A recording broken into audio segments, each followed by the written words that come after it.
Estimado doutor Ademir Kaiser, o nosso alemão, médico, pediatra, estamos aí na contagem regressiva, estimado, para uma estação do outono, vem o inverno, né? E você que trabalha voltadamente para cuidar das crianças, dos nenéns, que aqui do nosso time aqui da RBA, com certeza muitos passaram pela sua mão, estimado. Com certeza. Obrigado por ter vindo. Eu que agradeço a oportunidade de estar nesse ambiente que eu gosto de estar. E de vez em quando a gente tem tido oportunidade. Recentemente foi com o Chico, o programa dele, né? E agradecendo a lembrança, né, de poder contribuir um pouco com o seu programa, que tem uma audiência enorme. É só sair outro dia na rua, a gente vê todo mundo comentando. Te vi lá, disse aquilo. E com música e com banda você gosta muito mais, né, estimado? Bons tempos aqueles, né? Quer dizer, os bons tempos eu costumo dizer que são esses de hoje, né? Aqueles foram excelentes também, né? Você tem uma paixão pelo DJ, né? Você gosta muito, né? Alguns anos, né? A gente brincou aí. Vamos conversar depois lá no Pinga Fogo, talvez se der tempo. Estimado doutor Ademir Kaiser, como eu falava, época de entrada de estações de mudança de clima, frio, neve, geada, tudo vai vindo pela frente. Passamos aí esse mês de abril com muito calor, temperaturas totalmente fora do nosso cotidiano e do normal. Afinal de contas, a estação é outono. Mas nós temos aí os problemas das doenças do inverno, as prevenções, vacinas, higiene, que cuidado que devemos ter, bronquite, asma, agora esse surto, né? Será que é surto, um impetigo? Aconteceu em Itaió recentemente, há poucos dias, aí durante a semana vimos lá na região de Criciúma, várias crianças numa escola. Enfim, vamos falar um pouquinho, principalmente agora de vacinas, que agora é o momento de tomar aquela picadinha, né? Com Você certeza. gosta de uma picadinha? Vacina, sim. Vacina. Lógico, né? Estou falando de vacina, né, estimado? Eu acho importantíssimo, né? Entende? Se a gente for falar assim em termos de vacina, genericamente, a gente tem que voltar um pouco no tempo, onde as vacinas que eram obrigatórias os pais fazerem nas crianças nos postos de saúde, não o faziam. Começaram a fazer depois que o Ministério do Trabalho exigiu que os pais, quando fossem trabalhar, a empresa exigisse o calendário de vacinação dos filhos. E desde então houve assim uma diminuição violentíssima dessas doenças próprias da infância. Por exemplo, eu estou há 30 anos, ou 35 anos, ou 32 anos, sem ver um caso de sarampo. Você vê um caso de difteria, que era a antiga croup. Eu nunca mais vi nenhum caso de cachumba. Existem aquelas infecções da glândula parótida, mas que não tem nada a ver com a cachumba. Cachumba não é enxaque, é uma doença mais complexa. Que deu recentemente, estimado, sou obrigado a pegar um gancho. Recentemente, no último final de semana, em 4 jogadores do Grêmio Porto Alegre, que não puderam fazer o jogo, é verdade, afastados do elenco por cachumba, que eu também não tinha mais ouvido falar. Aí a gente tem que rever o esquema de vacinação deles, né, se realmente foi cachumba. Então, essas doenças, você há 30, 32, 35 anos não se deparou mais com elas, mesmo como médico pediatra, nem nas crianças? Isso é em função dessas vacinas? Essa vacinação, esquema de vacinação. Esquema de vacinação que houve assim, um sucesso bastante grande, né? E que se você consegue vacinar 80% da população, você imuniza todo mundo. Se você consegue 40% de vacinação, você já faz um bloqueio, certo? Da população. Então, com o esquema de vacinação bem feito, essas doenças todas desapareceram. E se tornou cada vez mais fácil fazer pediatria, porque eram extremamente frequentes você terem crianças com coqueluche, que a gente também já não viu mais. Uma vez ou outra aparece um caso aí isolado, mas era extremamente frequente. Sarampo era frequentíssimo, as complicações em criança com menos de 1 ano de idade eram muito frequentes e graves, certo? Então tudo isso desapareceu. O que evoluiu, então, muito nisso? É realmente o desenvolvimento científico de estudos em cima de vacinas? Não, a conscientização da população de que tem que fazer a vacina. Mas tem novas vacinas, novas... Tem, né? existem novas vacinas. E hoje existem vacinas, por exemplo, a criança toma vacina da meningite C no posto de saúde, mas não é a meningite meningocócica mais frequente no nosso meio. No nosso meio, a mais frequente é do tipo B. E não existia vacina. Agora, a questão de 1 ano, começou a se desenvolver essa vacina. É um custo alto, não tem na rede pública, só na rede particular.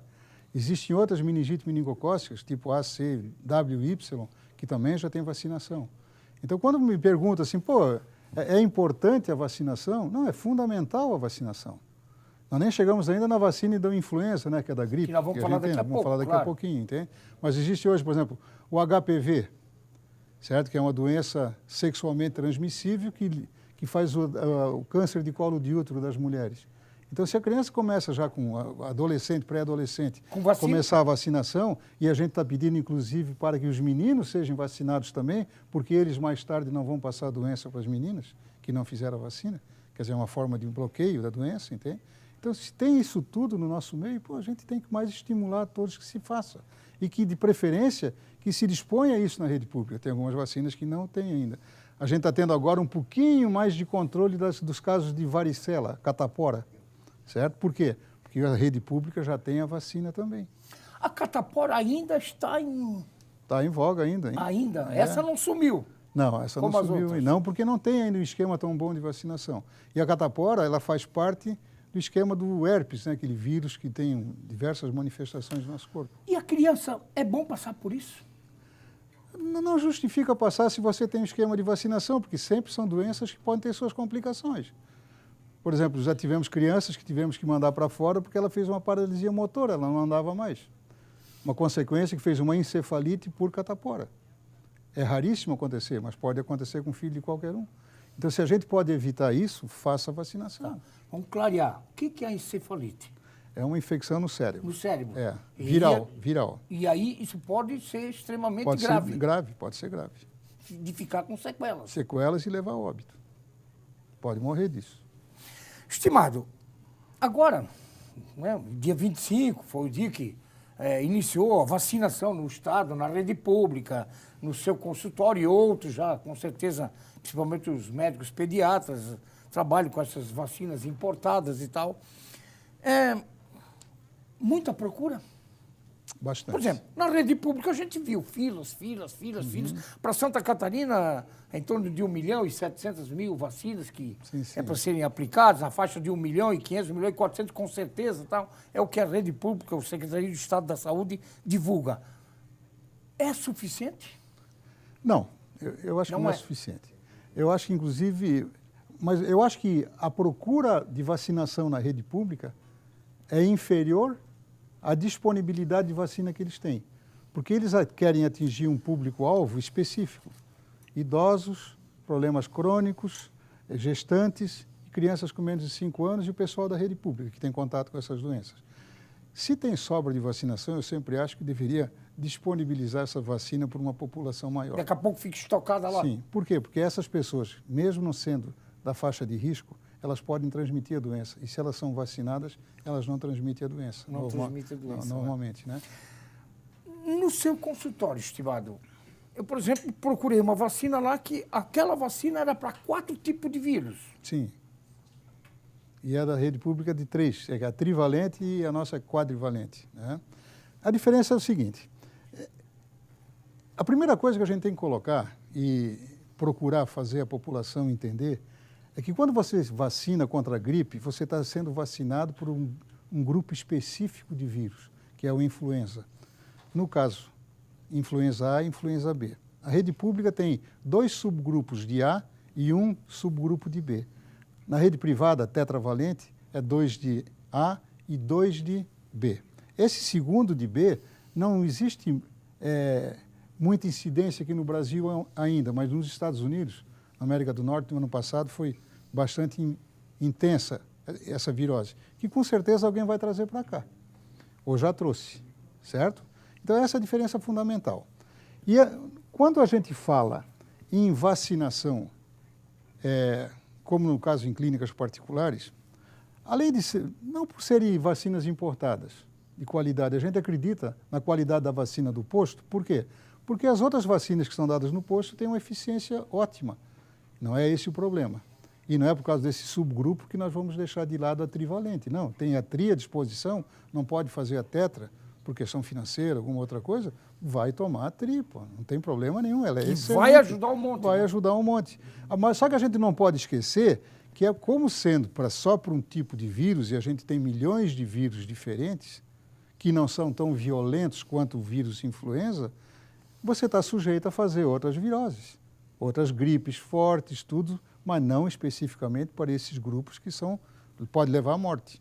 O que é a mais preocupante hoje dessas viroses, dessas gripes, O que é a mais preocupante hoje?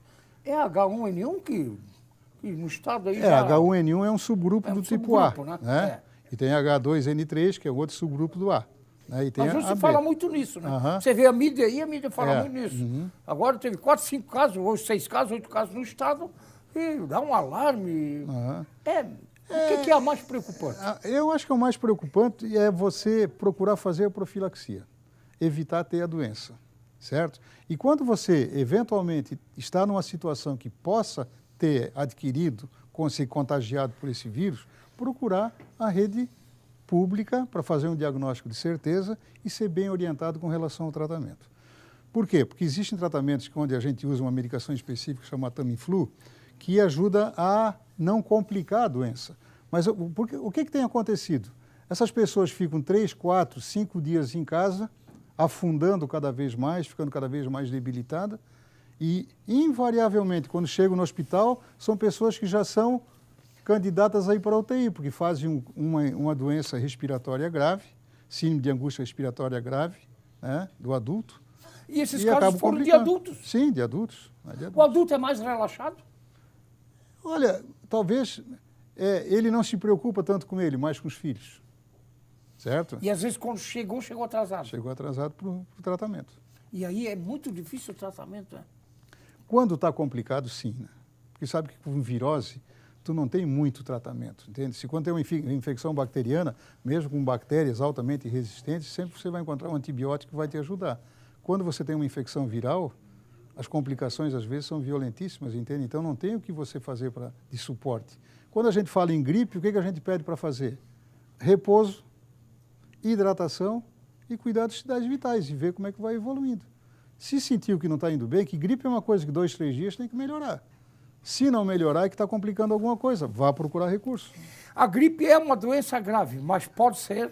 Pode ser. E tem outras gripes que complicam com outras doenças bacterianas também. Então, sempre, se a gente puder evitar a gripe, seria importante. Não se expor tanto, ter uma boa atividade física, ter uma boa alimentação, entende?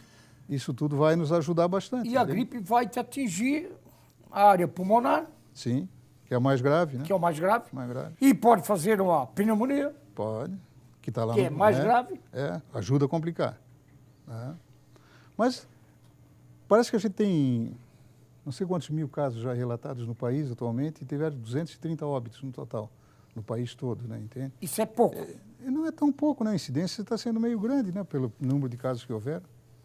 Estimado, a mídia, enfim, o alarme de surto do impetigo. Esse impetigo que eu vi aqui, uma criancinha toda manchadinha, toda cheia de pipoquinha vermelha, que a gente se deparou em escolas da nossa região e agora, recentemente, durante a semana, também na região sul do estado de Santa Catarina. Não tem nada a ver com só uma olhadinha nessa lesão.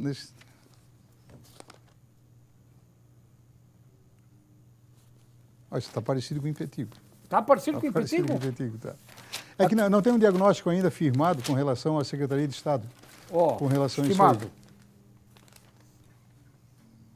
A isso aí. Isso aqui é porque tem essas lesões. O que é o impetigo, na realidade? Se você for ver... Tá, o que é o impetigo? O impetigo é uma infecção bacteriana, não é uma infecção viral, provocada por 2 tipos de bactéria o estreptococo e o estafilococo, que acometem a nossa pele, certo? Tá? Agora, isso aqui, na realidade, é uma complicação de um outro quadro viral que teve. Porque o impetigo só se manifesta na nossa pele quando existe alguma, nós chamamos isso de solução de continuidade. É quando existe uma ferida. Por exemplo, tem até uma picada de inseto. Infeccionou, certo? Significa que fez um impetigo. E o impetigo ele pode ir se disseminando. E com certeza, por exemplo, essas fotos aí não são de crianças que tiveram uma evolução extremamente rápida.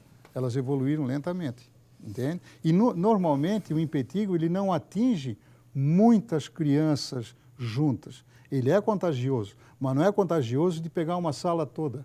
3, 4 crianças, tudo bem. Ou até em ambiente familiar, essas coisas que tem muito contato. Porque onde é que estão essas bactérias? Essas bactérias existem na nossa pele. A gente tem 10 vezes mais bactérias no nosso corpo do que células, certo? Só que elas estão em equilíbrio conosco e a gente depende delas para viver. De repente, pode se romper esse equilíbrio. Aí começam a aparecer as infecções. E existem algumas complicações graves no impetigo. Uma das complicações é para o lado dos rins. O estreptococo é uma bactéria que pode paralisar os rins, não funcionar mais. Pode levar à morte. Se não cuidar, não levar para recurso, pode levar. Eu tive criança que fez pressão de 24/14, convulsionou com uma crise hipertensiva, de 8 anos de idade. Por quê? Por causa de impetigo. Porque os rins pararam de trabalhar. É uma doença chamada glomerulonefrite difusa aguda. Hoje é rara, felizmente, rara. Por quê? Hoje se trata amigdalite, que pode dar isso também. Hoje se trata escarlatina, que é uma outra doença também que atinge a nossa pele, que os antigos chamavam de sarampão, que também pode dar glomerulonefrite, pode dar febre reumática, que é o reumatismo no sangue. Isso é propício para essa estação? Essa estação do ano? Sim, não tão calor. É mais quente, outono e inverno. Muito mas é propício para o outono e inverno. Também. Tem nada a ver com o calor que nós passamos. É também no calor, mano, que irrita muito a pele. Às vezes você faz um probleminha de pele qualquer e dá uma lesão. A gente tem impetigo no consultório o ano todo. O ano todo. O ano todo. E tem algumas, quando é mais calor, tem um pouco mais de incidência, né? E às vezes no inverno também aparece um pouco. Estimado doutor Ademir Kaiser, doutor Kaiser, nosso doutor alemão, nosso alemão Ademir. Nós vamos ao nosso primeiro intervalo, mas vou deixar uma perguntinha para o estimado sobre higiene. O que fazer, o que orientar, enfim, os cuidados que temos que ter depois da nossa estimada banda Chapéu Preto.